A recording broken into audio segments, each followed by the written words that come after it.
16 सोमवार व्रत कथा। एक समय श्री महादेव जी पार्वती जी के साथ भ्रमण करते हुए मृत्युलोक की अमरावती नगरी में आए। अमरावती के राजा ने बहुत सुंदर शिव मंदिर बनवाया था। भगवान जी ने जब मंदिर को देखा तो उन्होंने पार्वती जी से कहा कि चलो अब कुछ दिन इसी मंदिर में रहते हैं। पार्वती शिव जी के साथ उस मंदिर में रहने लगी। एक दिन पार्वती जी ने शिव जी से कहा, आओ आज हम चौसर खेलते हैं। शिव जी ने कहा, ठीक है, जैसे तुम्हारी इच्छा। खेल प्रारंभ हुआ। उसी समय वहाँ पुजारी जी पूजा करने के लिए आए। पार्वती जी ने पुजारी से पूछा, बताओ पुजारी, इस खेल में जीत किसकी होगी? पुजारी जी ने बिल्कुल भी नहीं सोचा और बोले कि शंकर जी की। लेकिन अंत में जीत पार्वती जी की हुई। पार्वती जी ने कहा कि पुजारी, तुम झूठ बोलते हो, इसलिए मैं तुम्हें श्राप देती हूँ, आज से तुम कोढ़े हो जाओ। पुजारी जी कोढ़े हो गए और बहुत दुख भोगने लगे। कुछ समय बीतने के बाद एक बार अप्सराएं पूजन करने के लिए उसी मंदिर में आई। अब पुजारी जी को इस तरह दुखी देखकर उनसे कारण पूछा। पुजारी जी ने सारी बातें सही सही बता दी। अप्सराओं को पुजारी जी पे दया आ गई। उन्होंने पुजारी से कहा, पुजारी तू 16 सोमवार का व्रत कर, महादेव बड़े कृपालु हैं, वो तुम्हारे सारे कष्ट दूर करेंगे। पुजारी ने हाथ जोड़कर अप्सराओं से व्रत की विधि पूछी।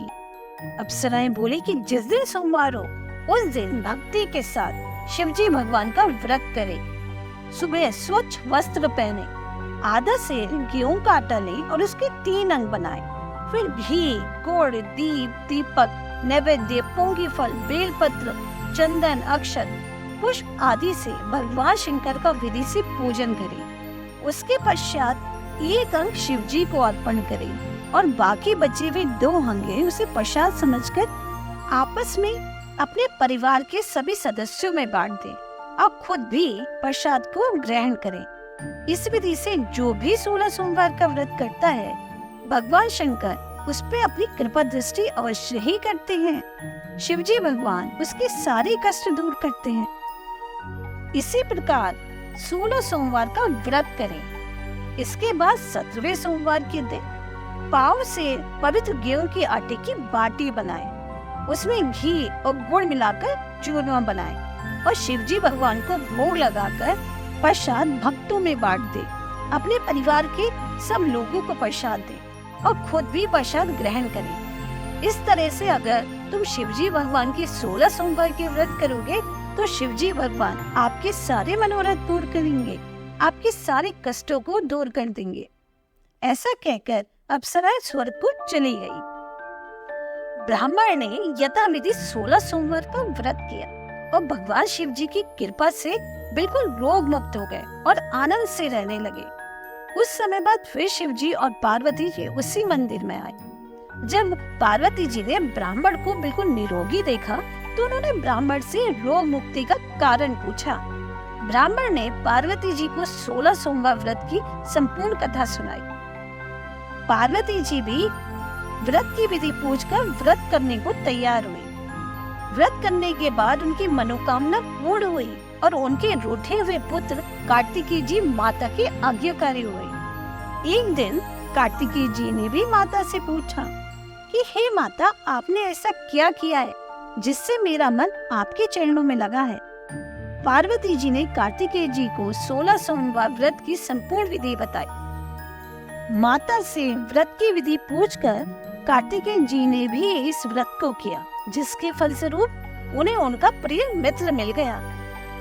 मित्र ने एक बार कार्तिकेय जी से पूछा कि तुमने ऐसा क्या किया था कि मैं तुमसे आन मिला?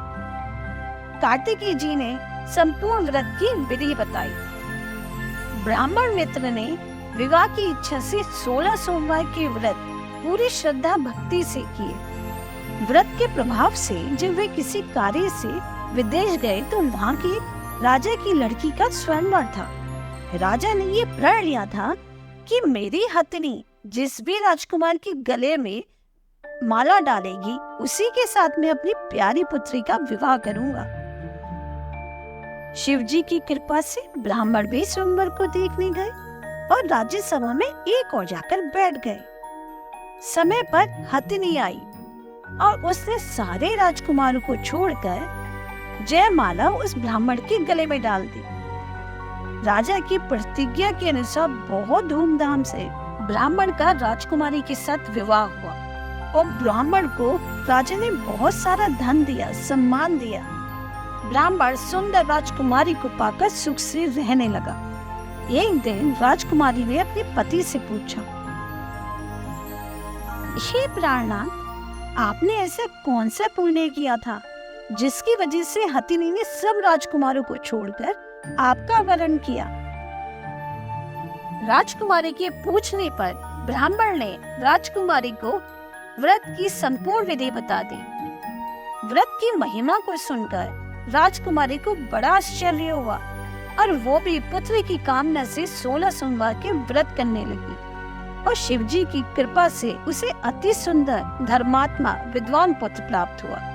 माता पिता दोनों उस पुत्र को पाकर बहुत खुश हुए और बड़े प्यार से उसका लालन पालन करने लगे। जब पुत्र समझदार हो गया तो उसने भी अपनी माता से प्रश्न किया कि माँ, तुमने ऐसा कौन सा तप किया था कि तुम्हें मेरे जैसा पुत्र प्राप्त हुआ? माता ने पुत्र की इच्छा सुनकर उसे 16 सोमवार व्रत की विधि बताई। माता से इस मनोरथ पूर्ण करने वाले व्रत की विधि सुनकर पुत्र ने भी राजा बनने की इच्छा से 16 सोमवार के व्रत किए।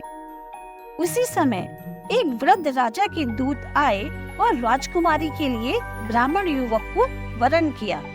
पूरे धूमधाम से राजकुमारी का विवाह ब्राह्मण युवक के साथ हुआ। राजा के देवलोक जाने पर ब्राह्मण कुमार को राजगद्दी मिल गई, लेकिन फिर भी वो उसी तरह भगवान शिव की पूजा करता रहा और व्रत भी करता रहा। एक दिन वो पूजा के लिए मंदिर जा रहा था। उसने अपनी पत्नी से पूजन सामग्री मंदिर में ले जाने के लिए कहा, परंतु उसने दासियों के द्वारा भिजवा दी। जब राजा ने पूजन समाप्त किया तो तभी आकाशवाणी हुई कि अब तुरंत अपनी पत्नी को निकाल दो, नहीं तो वो तेरा सत्यानाश कर देगी।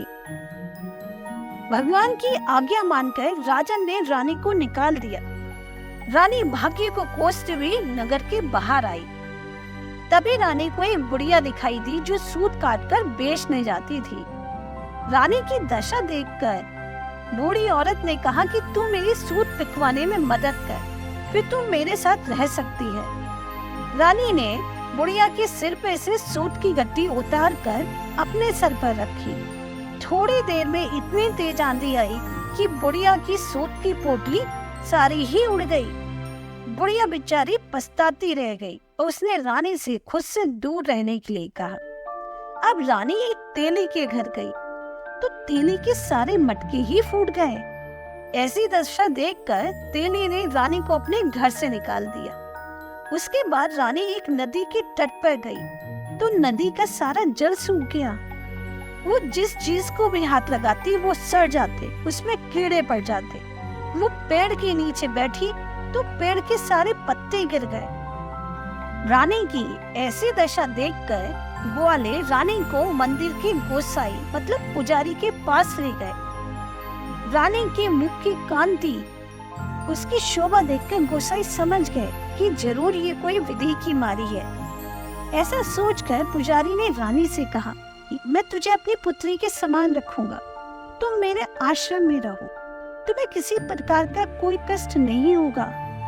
गोसाई के वचन सुनकर रानी को बहुत अच्छा लगा। वो आश्रम में रहने लगी, लेकिन वो जो कुछ भी बनाती उसमें कीड़े पड़ जाते, जल गंदा हो जाता। अब गोसाई को समझ आ गया कि जरूर इस पर किसी भगवान का कोप है। उन्होंने रानी से पूछा, बताओ तुमने किस भगवान का अपमान किया है जो तुम्हारे ऊपर भगवान का इतना क्रोध है? तुमसे किस देव का अपराध हुआ है? रानी ने कहा कि मैंने अपने पति की आज्ञा का उल्लंघन किया, भगवान शिव जी के पूजन के लिए नहीं गई। रानी से सारी बात जानकर गोसाई शिवजी भगवान से प्रार्थना करने लगे और रानी को माफ करने की विनती करने लगे। गोसाई ने रानी से कहा, पुत्री, तुम 16 सोमवार का व्रत करो। व्रत के प्रभाव से तुम्हारे सारे कष्ट दूर हो जाएंगे। गोसाई से व्रत की विधि पूछकर रानी ने पूरी श्रद्धा भक्ति से भगवान शिव जी के 16 सोमवार के व्रत किए। व्रत के प्रभाव से रानी को ढूंढते हुए राजा आ गए। जब राजा ने आश्रम में रानी को देखा तो उन्हें बहुत अच्छा लगा। राजा ने गोसाई से कहा, महाराज, ये मेरी पत्नी है। शिवजी के रुष्ट होने की वजह से मैंने इसका त्याग किया था और अब शिवजी की कृपा से ही मैं इन्हें लेने आया हूँ। कृपया मेरी पत्नी को मेरे साथ जाने की आज्ञा दे। गोसाई ने आज्ञा दे दी। राजा रानी के साथ नगर में आए। नगर वासियों ने पूरे नगर को फूलों से सजाया, दीपक जलाए, मंगलोच्चार हुआ।